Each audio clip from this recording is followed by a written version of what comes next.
Hey guys and girls, just wanted to talk to you guys a little bit about Buzzsprout. Start a podcast today with free podcast hosting for Buzzsprout, easy podcasting software for hosting, promoting, and tracking your podcast. Buzzsprout is the best way to publish a podcast online for secure and reliable hosting to full iTunes support. Get started for free, no credit card required, cancel at any time.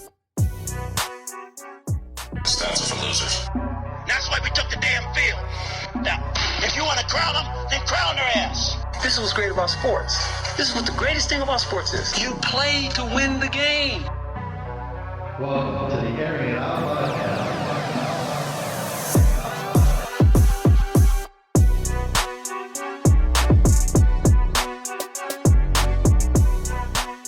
Ladies and gentlemen, welcome back to the Airing It Out podcast. I'm your host, as always, Dustin. I am excited to bring onto the show Airin, Lamb, professional golfer. What is going on, Airin? And welcome to the show. How you doing, Dustin? Thanks for coming on. Yes, how you doing, buddy? How's everything going? Where you coming from us at? Where you at right now? I am in Arlington, Washington. Cold, rainy Arlington, man. Yeah, just being a dad and keeping the sick ones inside for the week or so because they just came down with sick, so all three of them. So now I gotta So you have 3 children? Yeah, I've got 3 kids, 2 boys and a brand new girl. So, well, congratulations. Is she keeping you up at night or what? No, not me. My 2 boys do because I have to be constantly on, man. But no, the wife's got her at night because she's, just has to be right there at all times. And I'm just all over the place. I'm rogue. How old are the 2 boys? 4 and 2. Nice. Yeah. Did you get them? Are you already putting clubs in their hands already or what? Oh, yeah. I was just filming my 4-year-old swinging just because it's so crisp and perfect. I mean, kids all have those swings. Yeah. That's awesome. Yeah, I know. I got to get my kids into a little bit more sports. I tried to get my son into baseball, and that didn't really work out too well. I know, man. I can't say how many times I've hit my son in the face with a ball, and I'm like, you better stick with it even after all this. But I know it's tough. So we over here in California, we got a little bit of rain last night. It was going pretty tough. So the weather across the nation is a little gray. Hopefully gloomy, spring. Yeah, that's terrible. So you got a few kids. You got the missus. Yeah. You just said that your son, you're already putting a club in his hand at 4 years old. How old were you when you started playing golf? Boy, I mean, I was, before I could even think, I was probably 2 years old. My parents did the same thing, just stuck a plastic club in my hand and just watched me swing. And then about 4 or 5 years old, my dad really, buckled down, got me my first set of clubs. And he was like, "Oh, you're coming out with me every time I go out." So he never really pushed it on me. He was just like, "I'm going golfing. You coming with?" And I just, "Yeah, I'm coming with." And then that's where it grew. And it kind of, the relationship between me and my dad, that's kind of where the love of golf started. So, yeah, I credit him awesome. for that. That's awesome. So was it like a every Saturday thing, every Friday thing, or on the weekends all the time? How did that go out? Yep, about every weekend. He was a hard worker Monday through Friday. He'd get home late and just could not wait to hit the course on the weekend. So it was nice to look forward to that for both of us. And my mom understood. She's like, "You two go, I'll be here." So yeah. Was he the only influence trying to steer you into the golf sport itself? My grandpa, his dad, we'd always go out to Oregon or down to Oregon and play at his course that he lived near. And, my grandpa, World War II veteran. So he was just a hard nosed kind of guy. My dad was a little softer. So it was my dad kind of purposely would, have pushed me around him. But grandpa loved me and he loved the game. And it was just to see those two bond. It was nice. And I'll always cherish those memories for sure. Yeah, that's absolutely really beautiful when you have a few generations out on the golf course or doing something together. That's really beautiful. So did your dad like break down every swing to you? Was kind of an instructor to you, or you just kind of picked it up really just watching them? Yeah, he never ever got into swing mechanics with me. He would just always tell me if it would go bad, he would just really see how I was doing mentally, and I'd watch him. He was such an even keeled guy that he would hit a bad shot now and again, but he was also a gifted golfer. But he's so even keeled that he would just make sure I didn't lose my temper out there and really lose focus on what golf really meant. And so he would, over time, once I hit my late teens, he goes, "If you're going to get serious, you need to get a coach." But that's really the first time he ever threw mechanics at me. And he was just always pretty loose. Just let me enjoy my time out there, and didn't get into the nitty gritty of it. So as you started into the sport, right? Mm-hmm. Did you gravitate more to being like driving more, or did your short game or putting game was something that you worked on? How did it evolve? That your game progress as you got older?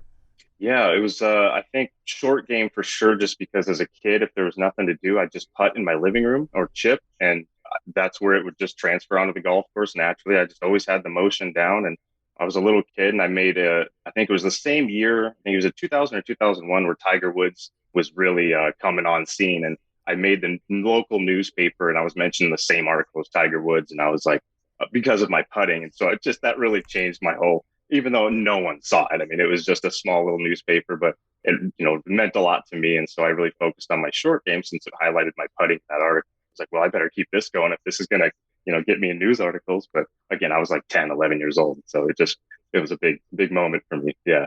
No, that's amazing. Sure, yeah. That's amazing to be in the same, news article with Tiger Woods. So is that your strength now? Are you a better putter, or not a better putter? Is the part of your game the short game, or you're kind of more well balanced or well rounded? Yeah, I've recently found distance. I think just because of the whole distance chase right now, I'm just sort of trying to get stronger in that sense. But putting is short game. Chipping and putting is where the money's made. That's where the paycheck. It's where you save strokes. It's always, a golfer when you see a good short game. I mean, even the older generations, they don't hit the ball more than 220 yards off the tee, but they will out putt you every day, and they'll make the money out there and take your money on the greens. That's where it matters. Yeah, short game. Again, short game for sure.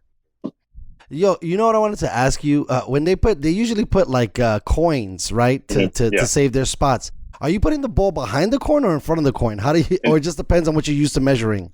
No, you put the coin right behind it. Doesn't have to be touching the ball, but just relatively close to the ball, and then pick the ball up, clean it, but always behind the ball. Yeah, never in front of it. Were you always a gifted athlete, or was it something that just being around sports, you just kind of gravitated to it? Yeah, I think it was. I was just always doing it as a kid. I mean, even in high school, man, I missed all the dances, homecoming, prom, because I was out playing sports or just playing catch with either my dad or my buddies. I would just much rather be playing sports. I had too much energy, and I had to do something. So sports was it. My parents were just like, yeah, if it gets you outside, go do it. So they never had to push me. It was just always something I did. And obviously without knowing it, I was practicing my whole life, just playing catch with my buddies and getting speed. And then when it came time to trying out for a team, well, it turns out I've got an arm. And so then that's where it really showed that, I could maybe do this. And so it's just by having fun and farting around with my buddies. Yeah, that's constantly though. Were you able to bring certain things from golf into baseball or baseball into golf? Because for me, when I first started playing golf, I'm not great. I'm horrible. But I always try to annihilate the ball. But that's not really the same swing mechanics are kind of different in baseball as they are in golf. Were there challenges for you in swing mechanics, or did one help the other? Boy, at a young age, yeah, my baseball coaches hated when I golfed. They knew when I golfed over the weekend because my swing would just be a huge uppercut. And of course, back then I was trying to swing like Griffey. So I was just swinging for the fences all day. But and vice versa. I would go to the golf course and I would just try, like you said, just hammer the ball. And all of a sudden I'd lose finesse. And so one for the other. One is power and one's touch. But then again, other aspects of baseball, like infield, now good, you have to have touch and finesse. So it's just it all works together. But at the end of the day, it's very tiny things that'll mess up the swing. Yeah, I could imagine. I still haven't dialed down the finesse part of the golfing. I got to get more out there and play a little bit more because I'm trying to swing I'm hitting a home run, but that's not really it. And I didn't realize when you were talking about how your dad discussed with you at a young age keeping your emotions in check. If you lose your emotions on a golf course, you can really start to tank. Oh yeah, it's you can't dwell on a good shot or a bad shot. You have to treat every shot the same because it's over, it's done with. You have to focus on the next one, and you can take that into life. You get bad breaks off a really good shot. Ball's heading right down the fairway, sprinkler head bounces into the woods. Well, now you have to adapt. So, losing your emotions isn't going to help that situation. So it's always nice to just keep even keeled, just like my dad was, and it would make a joke out of it, laugh at yourself out there. That's how you overcome it. And then start to, dissect it or get serious about it after the round when you can go and practice because you're not trying to fix something on the course. You're just trying to get the ball in the hole. So it's really keeping a perspective on the course and where you should get emotional, I guess, and when. When you're driving, do they use film to kind of watch your swing, or is this just your coach standing next to you and just watching the repetition and kind of trying to find kinks in your swing?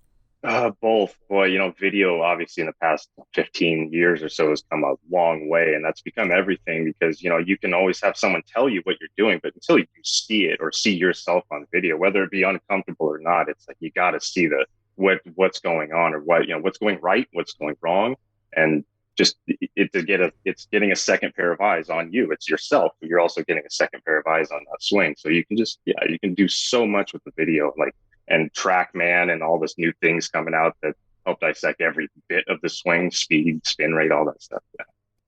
Do you use any virtual stuff to try to, some of the technology has advanced that I've seen some of these places where it's kind of virtual and you just swing away. Is there any parts of that you guys try to incorporate, like new training techniques or anything like that to help, not just always going to the course? Oh yeah, TrackMan for sure. That's right now. I figure that's the gold standard of simulators. They're expensive, but they're it's worth it once you get one. So yeah, that's leaning towards more instruction because the instructors don't have to be so eyes on. They can look at the data that it gives you, and at home, you can set up a simulator and for $25,000 or so, and now you've got an at home. You can go anywhere in the world in this simulator. It's so much fun. You can work on your swing. You can just fart around with your buddies with beers and have fun in the garage or whatever. So yeah, simulators can do so much for a golfer and just an athlete in general. Yeah, it's fun. Talk to me more about this. Does it how does it put out or output the data to see? Is it tracking your swing and all of that stuff? It's tracking the last bit, so it'll track the ball. It'll sense where the ball is at, and then when you swing, it does a certain algorithm per swing. I mean, thousands of algorithms in order to get the data. So it's not actually tracking the ball. It would just make kind of a very scientific assumption of where the ball is going to go, and then you just look at the data, and it's usually on within a yard or so, or it's there. It's very accurate, but with more accuracy or more components that it can give you, the more the spendier it is. So there's so many out there now. It's worth it to get one if you're just trying to learn or have fun. Yeah, it's a cool thing that's come along. I don't know if you're into TV shows, but I just finished watching this Ted Lasso series on Apple. And to speak to keeping your emotions in check, something that he talked about was being like a goldfish. I didn't know that the goldfish's mind has a small memory, but keeping, your emotions in check and not overthinking a good swing or a bad swing. You kind of have to stay, like you said, even keel. Your father was a big inspiration in your life. When did you lose him? 2011. I was 23. He was 56, so he was pretty young. Took him pretty fast. I was still in the military when I was deployed when I found out he had cancer, and I got home and got maybe 6 months with him, and he passed pretty quick from esophagus cancer. Yeah. My condolences. I wanted to ask you, now that you brought into the military, what made you sign up into the military if you had all this opportunity on the sports front? And by the way, thank you for your service. Oh, of course. No, I being in high school and being basically an only child at home, I really didn't have any discipline. I didn't have a direction, really. I wasn't doing that well in school either, but I was just so focused on sports. My parents were like, you need some discipline in your life. And so I talked to a recruiter on my own will and just was like, yeah, I think this is the way to go. And I think I need it. And it was the best thing I ever did. I wouldn't have been the person I am today if I hadn't joined. I have no idea what I would have done had I not joined. And I saw a lot more than I anticipated, that's for sure. But it just happens so fast too. I mean, everyone, you can just recap the last 5 years and see how fast that went. Well, that's just how fast it went in the military, even though you do so much. And you come out of it and then you just sort of sit back and look at what you just did. And that's when it really kind of, comes back and, it affects you, or you just keep on trucking. So did you sign up to be to work with canines in the military, or was that something that kind of was circumstance? That was both. I wanted to initially be canine, but you can't join as a canine handler. You kind of have to earn it through your job. So I joined as a security forces member, or just, the cops of the Air Force pretty much. And boy, it's not a glorious job. While you're sitting on a flight line for 14 hours just guarding a plane that's not going to leave for 3 days. That's your job. And I was like, I really want to be canine because those guys can go do whatever they want. And so I'm going to go play with dogs all day and train and sniff out bombs and, cool stuff. But, yeah. And then it was about 2 years in, I got that, which is really early. Usually you're in 3 or 4 years before you're awarded canine, but I worked hard enough to get out of that whole flight line. So yeah, it was fun. And then that's when my Air Force career really turned up, was after I went canine. So, do they give you like a brand new dog, like a puppy, or is there a dog that's already trained? Like when you're saying you're training them, like how young do they start working with the animals? Oh boy. Well, every dog in the Department of Defense is trained down in Texas. So when you get the dog, it's usually about a year or two old, still a puppy, but it's been trained. It's been certified on all these things. But when you're first coming out of canine school, they wouldn't dare give you a brand new dog. They're going to give you a dog that's been doing this longer than you. So the dog knows the drills. It knows how to train. When training, you're just, finding explosives or drugs, whatever certification you got.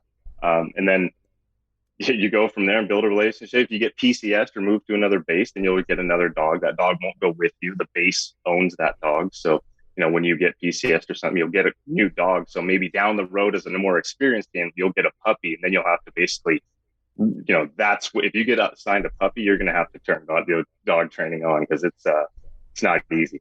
Not easy at all. So it's almost like the dog is training you versus you training the dog, because you got to get used to the way they behave. Oh, yeah. And I mean, kennel masters and your supervisor will give you a dog that you deserve. If you come in, kind of a hothead and think you know it all, they're going to give you a dog that's difficult. They're not going to give you a dog that's easy. If you're a really good handler coming in with a good head on your shoulders, they're going to give you a dog that's mellow and here, just go do the job. But no, you'll get what you put in from canine. That's for sure. It's a whole different world, man. Let me tell you, it's crazy. I couldn't imagine that. That is an amazing story. What are some of the lessons that you learned or that you were able to bring with you working with the animals in the military? Boy, patience for sure. This is an animal. It's got its own opinion pretty much. It's got its own schedule, so you know how to keep your wits about you, but also training. You train to train in the military, man. It's once something goes off or if something real happens, whether you're overseas, US, you just react. You don't even think. You just react to whatever you've been training for the past 2 or 3 years, and you've done it hundreds, if not thousands of times. So is your dog. So your dog will react just as you will, and he'll base himself off your emotions. Yeah, then you just handle it accordingly. So your family felt that you need a little bit more structure. You go to the military, you get into the canine service. Your dad already starts to teach you how to be kind of more in control of your emotions. You get into this specific field that teaches you more patience.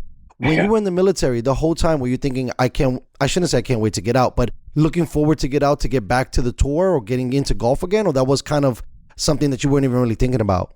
Yeah, I hadn't really thought about playing competitive golf until later. I started just playing tournaments and like squadron tournaments with the commanders and all the officers, and I just be like, hey, I'm going to make face with the brass up top, so I'm going to go play golf with them. And then they all kind of tooted my horn. They were like, hey, you're pretty good, kid. You should go try and get some. So I was like, well, maybe I could when I get out. And then, but my dad got cancer, and then that's when I got a hardship separation. So they just basically said, well, you're the last living male in your family. Like if you get deployed or something, you're done. Then your family name is gone. So they said, here's a hardship separation. I was out in 2 weeks, and then right there I had to adapt. What am I going to do now? So I went to golf school, and that's when I started networking, meeting the right people. And then I really was chasing the pro tour after that, especially being in Arizona. I mean, there's so much golf down there. Well, the weather is usually pretty awesome, so that makes a lot of sense. Talk to me a little bit about golf school. What is that like? It was, the Golf Academy of America. It was a golf school, I guess, golf management school. It teaches you more how to you can, if you want to do golf course architecture or just run a pro shop or design, you can design clothing, or fit clubs, whatever you want to do. So I went down there just to get kind of a foot in the door in the golf industry. But, once I did and I met the right people, I immediately was like, I want to go play golf. I don't really want to be the guy making the clubs for the guys who play golf. I want to be the guys who have the clubs made for them. So I went another route, but I'm so glad I went to that school. It helped me. It's almost like golf college then, because they have multiple courses. The golf school kind of makes it seem like it's easy. It sounds multifaceted with doing all of that. I mean, that's kind of cool that there's many different outlets for people in the golf game, because you don't really hear like a baseball academy where they teach you how to make like Yeah. balls and bats and gloves, or thinking about maybe running, jerseys or any of that stuff. Yeah, that's true. Yeah, you get like select teams and then kind of mom and pop shops that sell gloves and bats, or you just go to the, like Dick's Sporting Goods or something. But yeah, you don't really see schools or coaching schools even for that. You do with golf though. I mean, the PGA program, they teach you how to teach. They don't do that in baseball. They just like assume you know how to coach. Yeah, have at it. Yeah. So then you go there, you get out, right? Mhm. First thing you started to do was work on your game, get a coach. Walk me through you leaving. Let's go with the golf university. Yeah, so I left there and I immediately found a coach, and I found Scott Watkins down at ASU. He was coaching out of the Ping factory, I guess, there on ASU's campus, and I just immediately gravitated to him. We clicked, and we started working, and it was kind of from there I learned how to have a coach, because I'd never had a coach before. So it was sort of a big adjustment for me. And then I took what I liked from him, and then a couple of years down the road, I got another coach, and I took what I could from him. And so I took the tools that made me a better golfer, both mentally and physically, and I just sort of put together my own swing. I wasn't sitting there like just, oh, I need to do this. I need to do this. I'm like, well, I'm going to work with what I can do, because I'm not going to try and make a drastic change to my golf game. I don't want to fall out of love with golf. I just want to play and be a little more consistent. That's all. So, yeah. I think that's actually really brilliant, because a lot of people take to heart whatever their mentors are telling them. I find it interesting that already you kind of had a feeling for not taking it all in, taking a little bit by little and trying to put together your own thing. Because obviously you felt that you knew young in how to play the game. You were just trying to make it better a little bit. Yeah, and to kind of piggyback off that, my dad was my mentor my whole life, and I had just lost him. And so to go to someone teach me golf, it was, like I said, a huge adjustment. So I really took it slow. I eased my way into having a coach, but I think I did it correctly, and I credit them to this day. I still do. I tell everyone about them, just because without them, I don't think I would have found the avenue to go to another guy, or just even just to find something in golf that would help me enjoy it more. Out of all the lessons besides keeping your cool, what were some of the other things that you took with you from your father? Oh boy. I mean, first and foremost, take care of my mom. Since from a very young age, my mom was his everything, my everything. And so it was right before he died, he said, you better take care of your mom. And so that really stuck out. And so it was more taking care of your family. And, it wasn't until later in life that I realized what he meant. And so I think that was better, though. I was young and sort of, kind of comprehend, I couldn't comprehend like that he was about to pass away. So it wasn't until later that I really, I guess, soaked in the lessons he gave me. And then it was like it all came in perspective. Taking care of family, again, never losing your emotions. And that's with your family too. Your family wants to view you as a strong provider. And so I think it just all comes together full circle. So I seen that you played a little bit of single A baseball. What was that experience like? Oh boy, it was an interesting one. I got lucky there. I just happened to met a girl, and her dad was a pretty well-known pitcher in the MLB. I'm not going to mention names, but yeah, he's pretty just well known. And so within that, I got in front of the right people and hitting, throwing, and I didn't do anything on the team really. It was just sort of like an experience for me. I think I don't know why I needed it, but I think I did. It was just a huge, it was almost like a dream come true. It didn't seem real at the time. Like, I'm playing baseball at this high level, and my buddies have been trying that their whole life, and I just got this huge break. But from that, I took that the team sport is far different than golf, and leaning on other people or leaning on a teammate, I think that can also help me adjust into my personal life, being able to lean on someone who wants to help you, help them, just the synergistic relationship you have. And especially at that level, those guys are definitely a team, whether it be, those guys are all trying to make it to the next level, but at the end of the day, you're on the same team doing the same thing. So it's, I think that's where it just, the tight bond comes in. And it's a, Did you, as you're playing, because obviously you were in the military, You start not. I'm not gonna say fool around, but people seeing you play and they're like, "Hey, man, you might have something here." You go to the single A. It was more of an experience. While you were there, did you realize even more so that you wanted to play more, like play golf at a more serious level? I knew that I had a better chance at golf because my body could not keep up with what baseball needs from you. My knees, I mean, just you quickly, but also in your late 20s, you're considered fairly old in baseball. So I knew that my road was coming to an end. I was like, well, I've always got golf to lean on, but I'm not going to, I just don't have a choice. I'd have to work at it. And so, yeah, it helped me realize that, the caliber you have to be the the physical sports like that, like baseball, football, the more contact sports. It is such a different life, man. It's you gotta be young. Yeah, let's put it that way. It's interesting that you say that, right? Because a lot of people think of baseball as like soft. So Right. it's good to Yeah. it's good to for people to hear a little bit that it actually is a grind because people forget about that. They think about football and basketball as more of a grind, and maybe golf is probably the most mental out of all of them. But there is a physical level to baseball that I think that a lot of people aren't truly aware of. Yeah, it's not just the physical, what the game asks of you physically, but like how often it does. And just every single day, no matter how old you are, you got to get up and run and work out and hit and throw. And my joints and everything have to be tip top shape every single day. Well, I mean, you're just going to slowly kind of feel it. And then, and that it's a business. So in that business, you'll get out of there real quick if you're not keeping up with the young kids. So yeah, it just, it's rough, dude. Yeah. So I find an interesting parallel. So usually, again, it's insane to think at like 26, 27 in the baseball play space. That's it. You're an old fogey, right? And then you for like natural swing mechanics, you want to start young.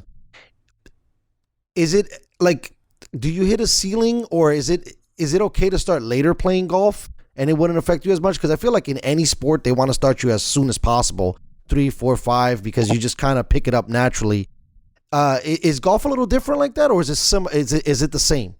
Gosh, I would say it's the same in the sense that you can get hurt in golf, but it's not going to be, someone's reason for walking away from golf is definitely not going to be physical, or not walking away from golf, but being, I don't know, affected in a different way than you expected. I think I've seen more people stop playing golf because of either someone pushing it on them too hard or they just couldn't mentally take it anymore. I don't understand, but yeah, physically, I've seen 81-year-old guys who've had both knees replaced, hips replaced. They're like, I'm going to swing this club. I'm going to hit this ball and I'm going to get better. They're 81. I mean, it's like, that's love of the game. So it boils down to that, I guess. But yeah, the physical aspect of it can be worked around. You can work around a physical, I guess, discrepancy or whatever, but baseball and, those sports, basketball, football, you get an injury, that's everything. In golf, I'm sure half the guys on tour have an injury that we don't know about and they're just working around it, or like, oh, I'll deal with it after the season, or when I get a break.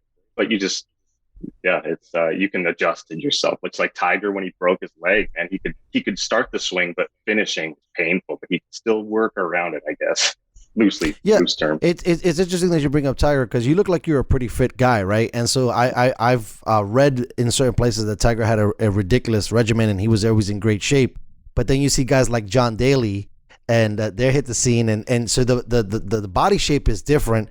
Do you feel like being more in shape helps so that you don't have to have some of those injuries? Because I think Tiger probably has had some of the more brutal, quiet injuries. He's been beat up a lot on the golf course. Yeah, he has. It devastates me too to hear that. But no, I think with a physical regimen that like his, just to get better and that fast, it's easier to like maintain that swing and maintain speed. I just would say like stamina on the golf course, especially if you're walking. I think that would be the only thing it affects. But I mean, again, I've played with guys in their 70s who shoot under par. So it just all depends on really how healthy you are, your diet. I mean, it doesn't matter how you're built. You can gain swing and just rotate correctly, man. It gets the job done. But how quickly you can do it and how often is a big. And that's why John Daly can still do it, man. He just rotates easy. Tiger was he was all muscle and force and power, man. He turned it into a sport though, truly. And that was cool. I think that's why all these athletes now came along to play golf. And that's why so many of them are, just thriving. The built ones like, Koepka, DeChambeau, look at them. They're monsters. Those guys are built like linebackers and they're playing golf. So I think it helps a little bit, but yeah, we'll see. Yeah, I feel like some of the younger guys coming onto the scene obviously have borrowed and adapted some of the things that Tiger, exposed in the sense of regimen and routine and being more in shape. Because prior to that, Phil Mickelson is like an average shaped guy. Vijay Singh, average shaped guy. You don't really think about being kind of like, athletically built and playing golf as potentially a superpower, let's say. But it's nice to see that there's diversity in different styles and different work ethics on the course. Yeah, exactly. You brought up two great guys. I mean, look at Phil Mickelson over the years. He's gotten so much more fit. I mean, he's fit for how late in his career he's gotten, but also he's probably just staying flexible and stretching. And Vijay Singh, same thing, man. He is so flexible. That's what keeps him in the game. And so there's always different aspects all these guys have, whether it be power or touch, but they all have a very special physical attribute to them, whether it be flexibility or power or just general arc. Like, you look at Bubba Watson's swing, he just creates natural arc.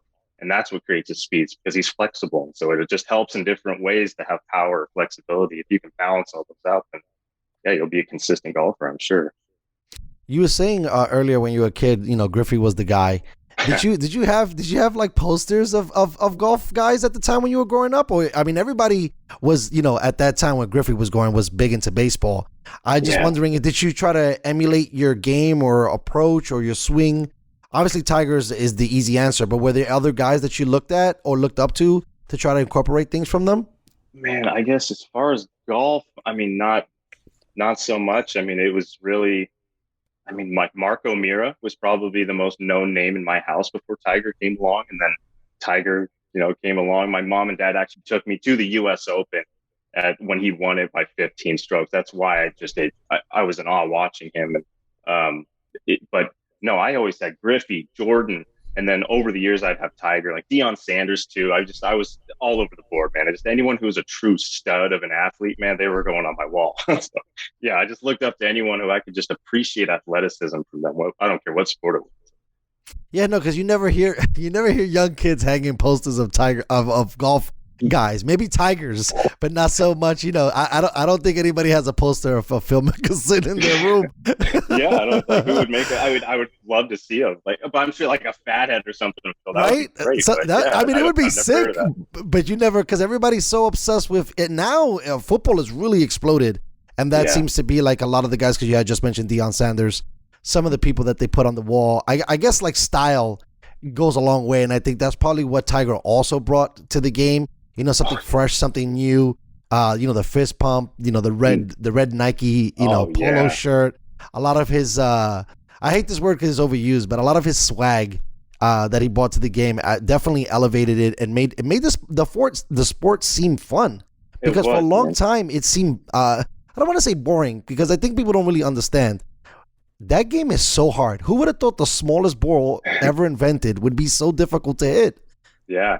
Exactly. And but when like you said, it wasn't cool until Tiger came along. And then he's like, just like you said, his charisma, his swag, when he'd walk around the course. I mean, he's just this young kid who came along and started beating everyone. And I mean, like every week you were like, he's going to win. It was just so dominant to watch and so cool that how could you not look up to that? And it's just, he was different and it was something new that we definitely needed. And I mean, look at to this day, I mean, 30 years later, almost, we're still just in awe over him. Like his comebacks is everything, which, he's just a phenomenal human being in general. So I love football, so I'm a big historian. Are you a big historian on the golf front? Yeah, I mean, I love history in general, but I mean, in everything though. Yeah, I'm a huge history buff. So because I've been talking to a couple of my colleagues, with Jack Nicklaus having the holding the title for most, wins. Are we sad? And when I say we, I mean you and me. Are we sad because we're not going to see maybe Tiger break it? Because you just talked about guys playing into their 80s. Tiger's still pretty young. Yeah, for golf. But I mean, right. His body's not young. His body's not young. So that's what hurts us. But yeah, his major run, it's gonna be tough. But I mean, oh boy, that's about as much as I could say right there. It's like it's gonna be tough for him, especially because you don't get stronger the older you get. You got to work harder at it. So it's yeah, I really don't know. It's hard to really fathom what's going to happen the next 2 years for Tiger and the records and whatnot, and see who even over the years. I can't wait to see over the years who even like starts. We're starting to compare him to Tiger. Like, oh, look how many wins he has. He's going to catch up to Tiger. I'd like to see that day too. That'd be fun. No, I know. It's kind of sad because just like we treat Kobe and LeBron, and we measure them to Michael. It doesn't seem like anybody has been making a run for the Tiger kind of crown. We get a couple of these new guys coming up, and everybody gets excited. But golf, it's either getting harder, more competitive, or what Tiger did was just really impossible to do. Because maybe these guys win a couple, tournaments. Maybe they win the Masters, but they don't really continue to propel themselves going forward. It's like once they win a couple, they just kind of stay amongst the pack. Yeah, and I don't want to like downplay the talent of back in the day when Tiger was playing, but I mean the caliber of golfer has truly changed because all these kids have now been inspired by Tiger. So yeah, I think the competition has grown for sure. But yeah, you don't see anyone being compared to Tiger yet. I mean, every now and again you'll see like, oh, they compare a win to how old Tiger was or whatever, those stats. But the feats that he's accomplished, that's just so to even make the cut in a PGA tournament, let alone win that many, and in the fashion that he did, really, unless you try and chase it like I am right now. I just every pro tournament that I'm in, I always think of this: how did Tiger do this? It's like, man, it is so impressive, yeah. And so but it's also like you kind of want that for yourself, or you want to feed off that a little bit somehow. And so just that's always the goal, though, right? When it comes to like making the cut, that's like one of my favorite terms of the whole of the whole sport. Is it everybody plays one day and the highest scores move forward? Or how does making the cut work?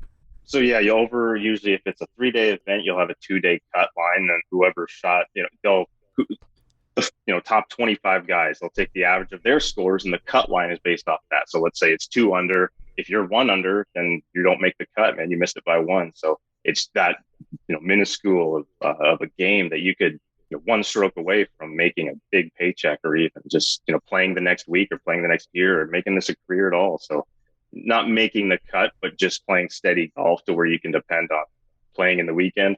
That's where you can start seeing results down the road. The more you play, so it's making the cut's big, man. It's how heartbreaking is it if you don't make the cut? Because that's got to be crazy to stay within your mind that you're okay. We just got to go hit another tournament, because that's got to be insane.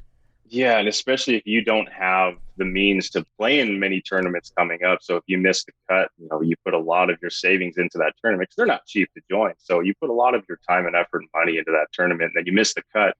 Man, it really feels like you just lost a job, man. You really let yourself down. But you can't think of like that going in. You just have to, accept the circumstances, but also have the means to keep playing. You have to have a good support group behind you that understands golf and understands competitive golf, especially, that you got to just keep playing, keep grinding, man. You never know if you can miss the cut 2 days in a row or 2 weeks in a row and then win the next week, man. It's golf. It's so sporadic.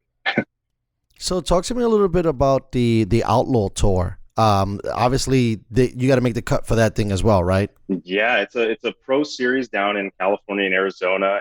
It's a lot of up and comers. It's kind of like the lower level of any sport, like single A or F2 in racing. And so yeah, it's the guys coming up, but you also play with guys that you've seen on TV. So it's you're playing against some real talented guys down there, and that's competitive as well. But it's the means to help golfers who are that talented have an affordable way to chase the tour. So you can make a living playing the mini tours, but obviously your goal is always to go up there.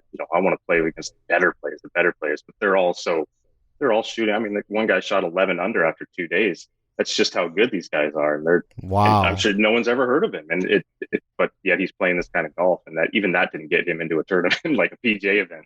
That's just how good you got to be. Do you have to get invited? Like if you played some of the lower circuits, I don't want to disrespect, but you said the let's say the single A version of golf. Yeah. It's just a money thing? Like let's say if you wanted to get how do you transfer from, let's say, the single A version of golf to trying to get on the PGA Tour? Well, oh yeah, a lot of people don't know the difference between an amateur and a pro, but once you accept, I think it's $750 in earnings, or like a sponsor gives you 750. I think the number is. You then have to consider yourself a professional. And then once you're a professional, I think it's like you go through the USGA committee to deem yourself an amateur. But once you're, as an amateur, obviously if you win prize money, the second you win prize money, you're no longer an amateur. You're now a professional. You're making a living playing golf. So, yeah, that's just the small difference there. As far as like talent goes, that doesn't matter. Some of the best amateurs I know will beat almost any pro.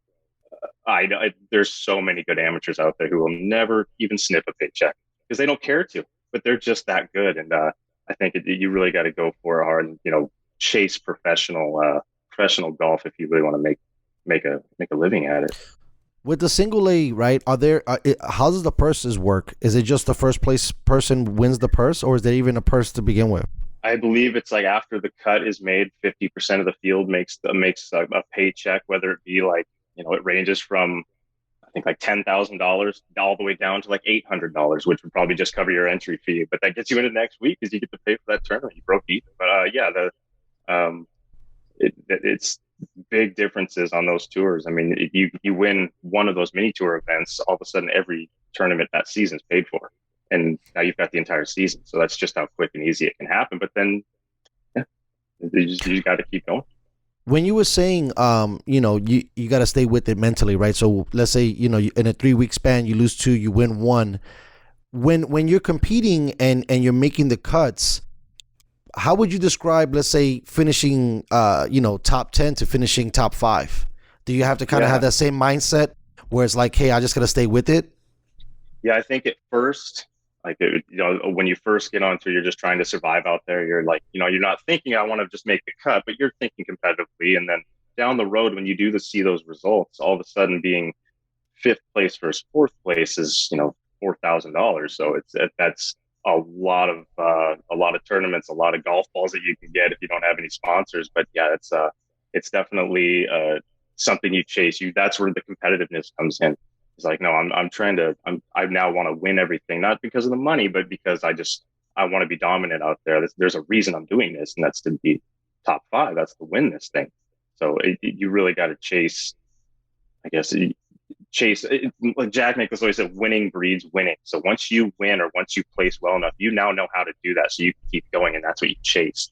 And it becomes it's like getting easier, hot, but or being in the zone, right? Yeah. And it's week to week, and you have to do macro, micro. You got to be in the zone every single shot and every single day, and then every single week. You have to find the happy medium with how to adjust to that. But it's there's definitely a component to that. When whether it's putting or driving, are you as you gather yourself? I know they have like certain mechanics and things that they work on, or rituals. How do you clear your mind or clear your space so that you can, like, say, work on the micro or the macro? Are you trying to clear your whole thing? Are you worried about the swing? Are you just trying to say, let's just go with what I'm naturally doing? Like, how do you talk yourself through each different obstacle through the course?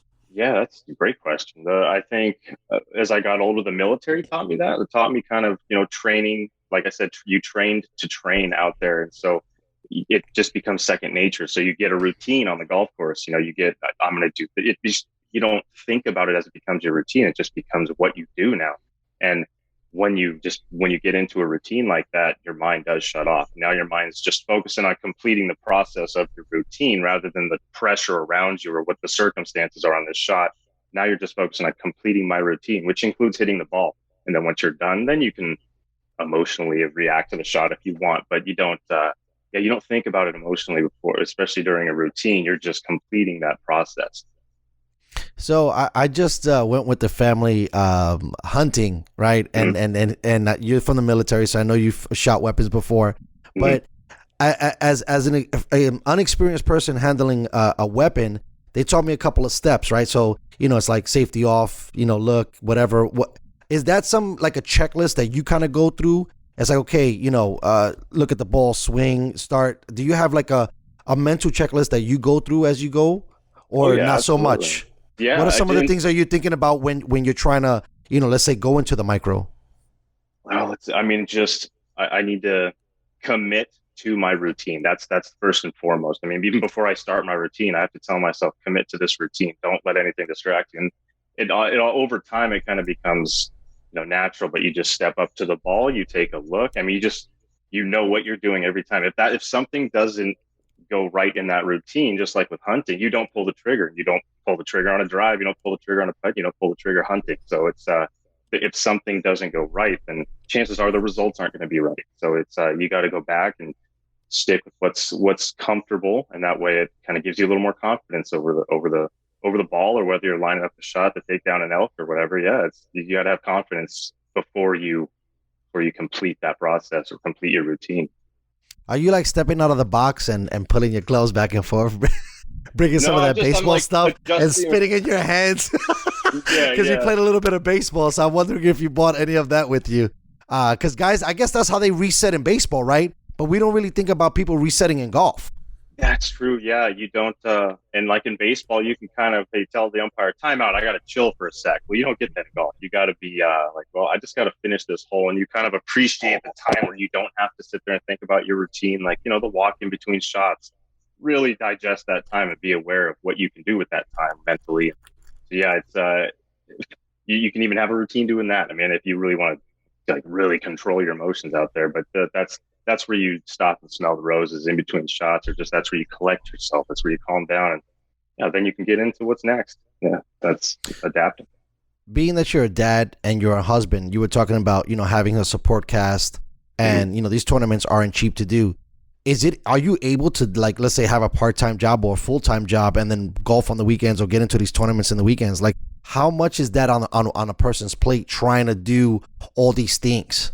Yeah, I mean, boy, being a dad really helps you balance things out for sure. It helps you prioritize. But yeah, I've got a part-time job. I work at a golf course right down the road, just a pro shop, and I mean, that's just not full-time, part-time. And so they know what I'm doing. They know what I'm trying to do. So I can play golf. I've got an outlet. I've always got somewhere to go practice, and the people there are just so great. So I always have support there, and it always helps at work and at home to have the support, and just, it just makes you just that much better, a little happier in life to have something, a little security too. So I know that if I don't make a cut, I've always got this job to help feed my family, and that I love the job, and I think they like me. So yeah, it's all about just consistency, balance, and maintain your cool, I guess.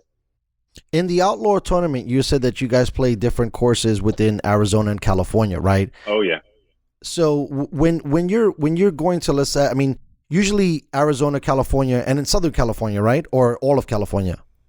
I think it's mostly Southern California. Yeah, where the nicer weather is more consistent. That's what I was going to say. So where the weather is, does it really, make a difference in the sense of like, it's all on you because the weather's going to be awesome. It's not like you're going to be playing in England when it's raining or anything like that, and the greens kind of change. How do you kind of like approach having to look at it? Because I'm sure that not only are the courses immaculate, it must be from a course perspective, a little bit easier to manage how you're approaching it. Yeah, when you're in Arizona or California, you've just always got, for the most part, like prime conditions, man. You don't ever have to adjust to hard wind, constantly blowing in your face with wind that's, it's 39 degrees out.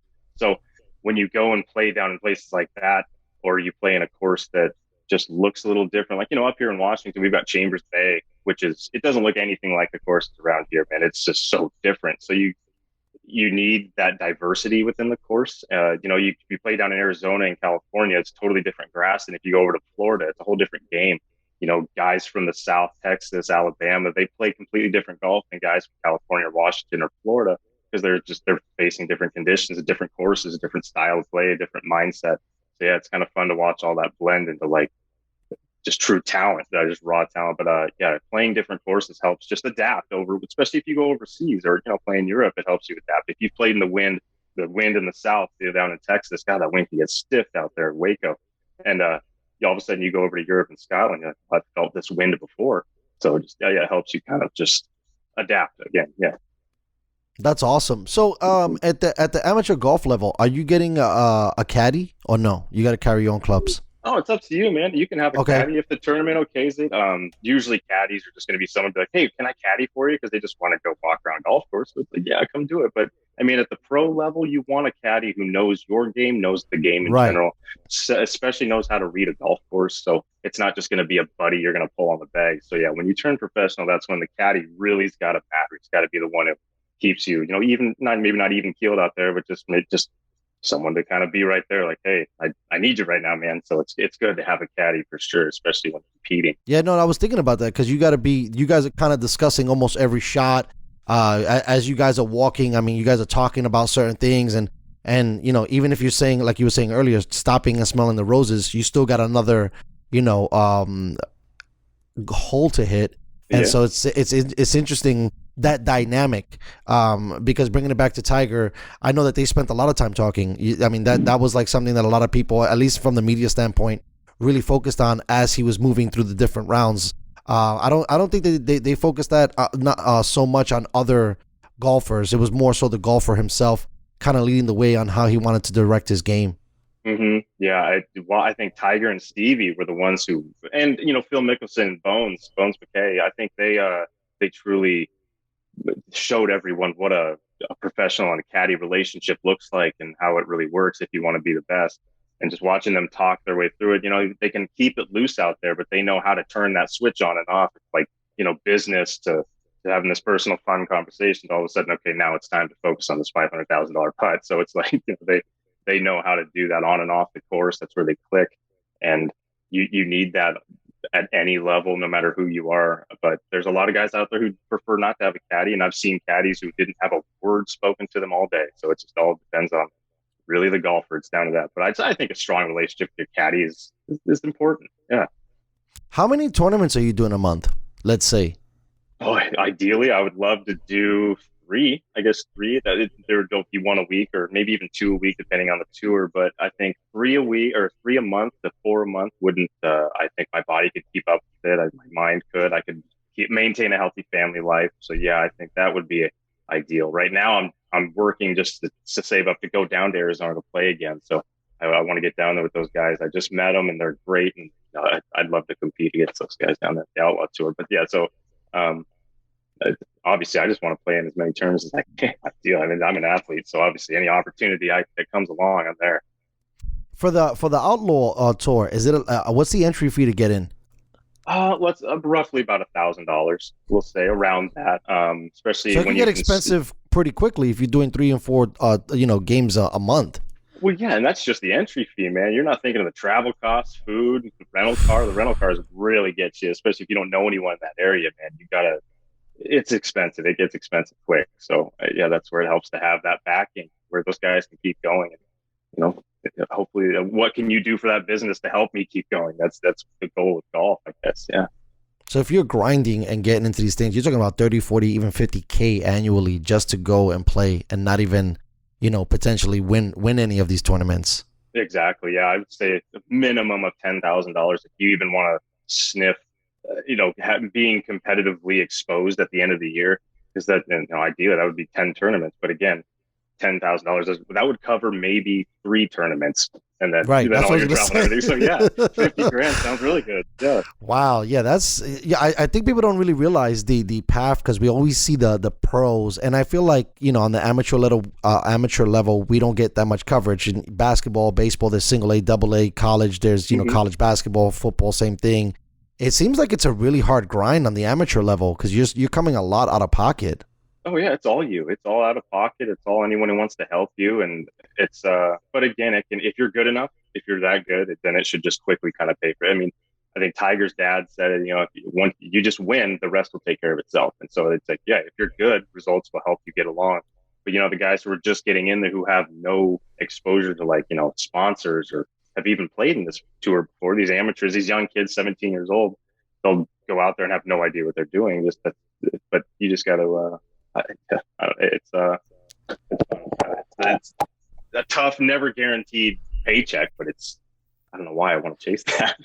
Do you feel that if you were doing, let's say 2 to 3 tournaments a month, you start to get, like we were talking about earlier, in that zone that maybe a couple months in now you're starting to crack that top 5 constantly? Is it a repetition thing, or is it kind of, I don't want to say luck, but there's got to be some kind of equation that equals to getting into those higher tiers. Yeah, let's go to like micro macro here, man. Like the more you're exposed to competitive golf, the better you're going to handle it down the road. It's just like, I mean, looking at like a putt on the green, reading greens, most of it's comes from experience. No one can really teach you how to read a green. You'll just see a ball roll a certain way enough times that you'll know how to hit it later.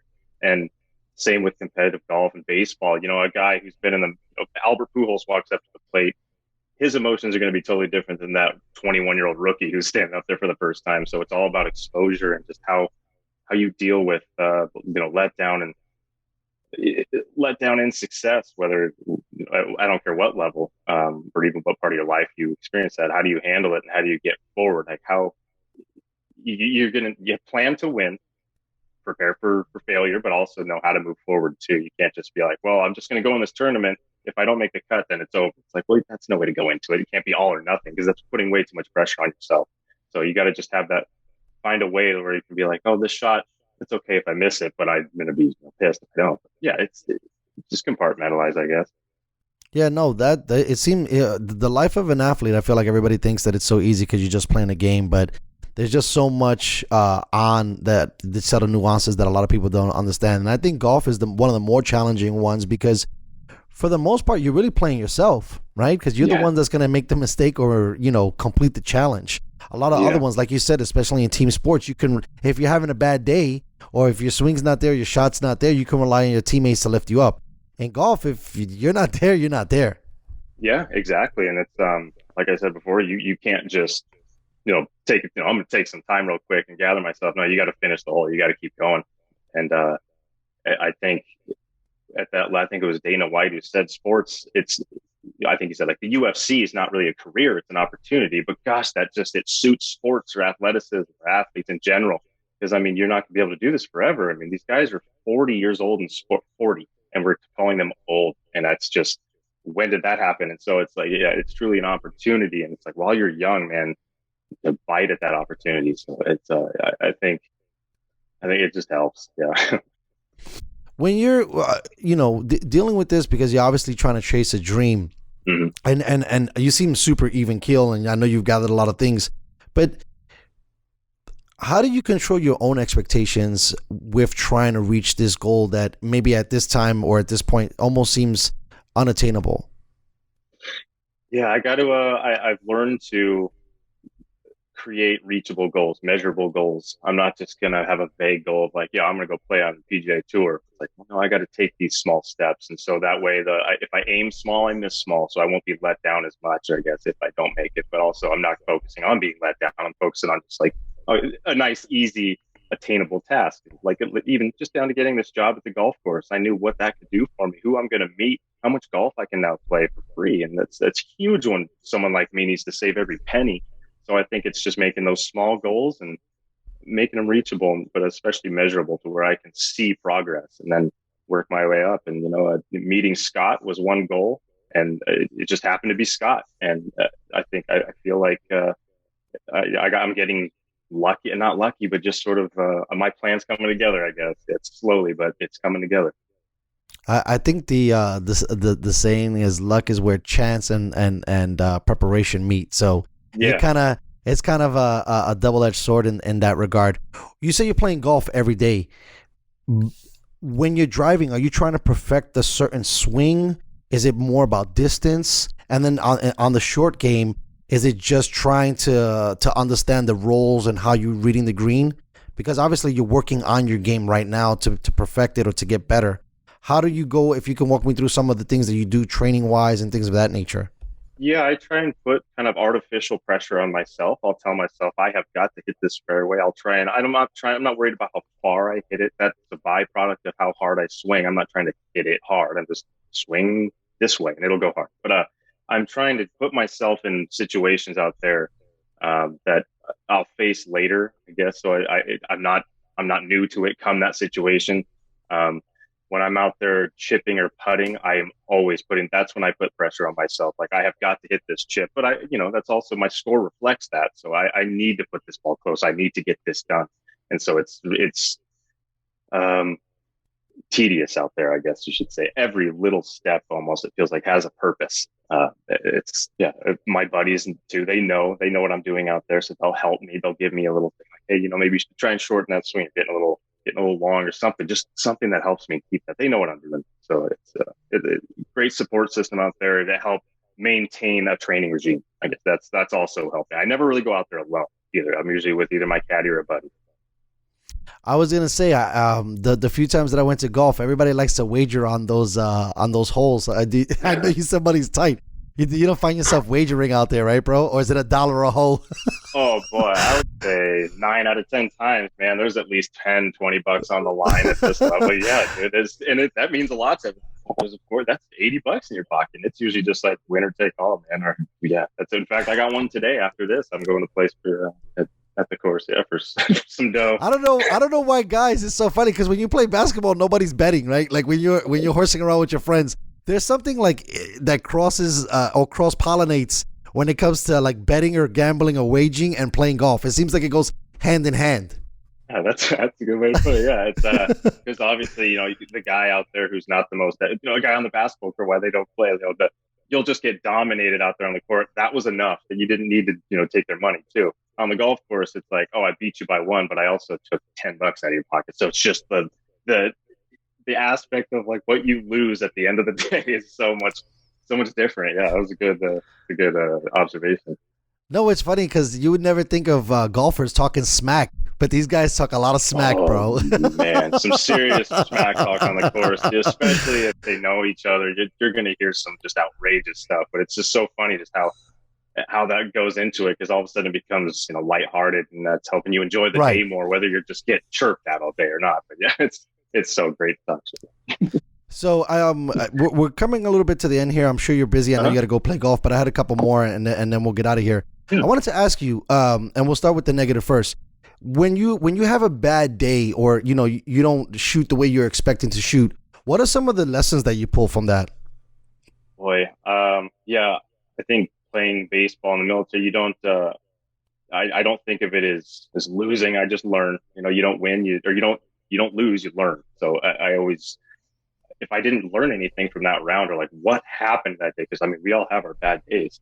We'll shoot in the 80s every now and again and be like, okay, let's maybe I don't even have to work on anything. That was just one of those days, and then the next day you go out and do fine. But it's always, yeah, you got to be mentally prepared to have those days. And so when it comes along, just lean into it, I guess, or just try and get out of it. But at the end, you need to have something positive at the end of that to take your mind away from it. Like just like my kids, I come home and they're just elated to see me. So that's what makes it all worth it. They're having a bad day. I'm like, good. I'm glad I had a bad day. That makes that even better when I see them. So yeah, take a grain of salt. And then on the adverse, when you're shooting, let's say high 60s, low 60s, having an amazing day, or finishing like you did 6th in an outlaw tournament, what are some of the things that you pull from that? Well, I come home and I'm not going to shut up about that day. I'm going to be talking about every shot. Wife's going to be like, I don't care. I don't even know what you're talking about. It's just like, oh, yeah, I know you had a good day. But no, it's funny that when you have a good day like that, you learn what you did well and see if you can take it to the next time. But it's actually, if you're putting well and everything is going well that day, you learn some, but you don't learn as much as if you hadn't done that well. So I think it's just sort of take that confidence. It can help you with confidence and help you know how to do this. So it's completely different, but you also have to keep it the same. Don't take it home. Don't lose sleep over it, or don't go party it up or have a hangover the next day because you just shot your first 65 or whatever. Just pace yourself. So a lot of the guys that I get on the show, usually everybody's married, and some of the discussions we talk about, you were saying about having a support cast, and what was it like having that discussion? Because sometimes I feel like the missus think we're delusional, right? Because you'll come down and you'll be like, hey, I'm going to be a pro golfer, or hey, I'm going to start a podcast, or hey, I'm going to, run a sports marketing company. And they look at you like, go get a job, bro. This sounds crazy. What was like that initial conversation having her, and then walking us through actually having, her obviously endorsing you, and what was that like? I remember that moment well. I had been playing pretty well, but I hadn't really been proactive in chasing any competitive golf. But there was this one time in the kitchen, she just goes, you need to go play competitive golf or I'm going to start resenting you. And she said it in the most loving way. And I just like look at her like, okay, let's do it. She goes, you got to go do something about it though. I mean, go get it. Go try it. You need to. And it was just such I felt this big after she said it. I was like, okay, I'll go do that. Sure. And that's when things started rolling, but it was, that really also helped our relationship too. It really helped me. Just, she had never said something like that before, and just, it came out of nowhere, and it was kind of nice. And I'm glad I heard it. And so now she also tells me you better have a plan B if this doesn't work out, because you have 3 kids. That's why I've also got a job. I've always got something to lean on. That's why she's okay with me going to do this, because I've got a way to provide. So, yeah. Yeah, I got lucky with her. I know. Tell me about it. My kids this week, they asked me if a backup plan is better than a plan.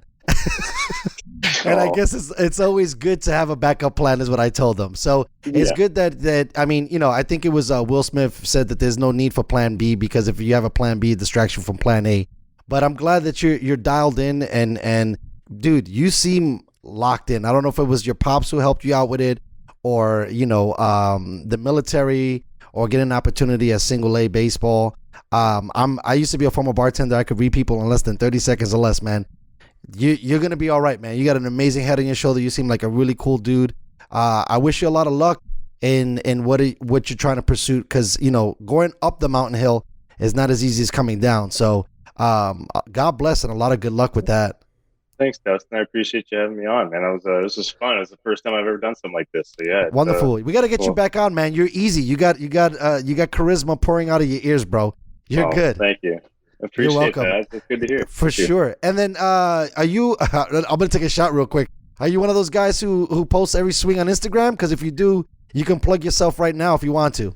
Well, yeah, I just started an Instagram just for this reason. My wife told me I need to get one. So yeah, Airin Lamb 23 is the handle, or whatever you want to call it. I like it, Airin Lamb. That's what's up. Yeah, Airin Lamb 23. But yeah, there's only a few pictures up now, but I'm getting started, and I'm going to start filming everything. So if I can make a small recommendation, brother, get on TikTok, buddy. This thing is destroying and going on so quickly. We got to get the young kids more involved. I was out a few weeks ago canvassing for Mike Willie, who's potentially running for the mayor of Compton. And one of the things that he talked about was sports saves lives. And we got to let more kids know that it's not just a route of basketball and baseball and football. You can go play golf. You can do a lot of other stuff. I think soccer needs to start getting brought up to that level, especially for some of these other kids that have a rough time growing up. Because look at you, man. Sports obviously was huge in your life, and maybe you might have not been a rock star in school, but for the most part, you came out okay. But yeah, brother, take a look at that TikTok stuff. It helps out. We gotta let the kids know that golf is cool. Yeah, that's right, man. Getting back into it. Scott, you want to give us anything for the show? Any recaps, anything like that? Give a shout out, thank yous, or anything of that nature. Yeah, thank you again for your platform. Again, I just hope everyone learned a lot from Airin's story. We are looking for sponsorships for 21 and beyond. Please contact me at Marshall at Sports Management Worldwide, or my telephone number 949-698-2650. Sorry, I had to think about that. I just wanted to thank you again, and the sky's the limit with I just are really thrilled we get to tell your story, getting back on the golf course.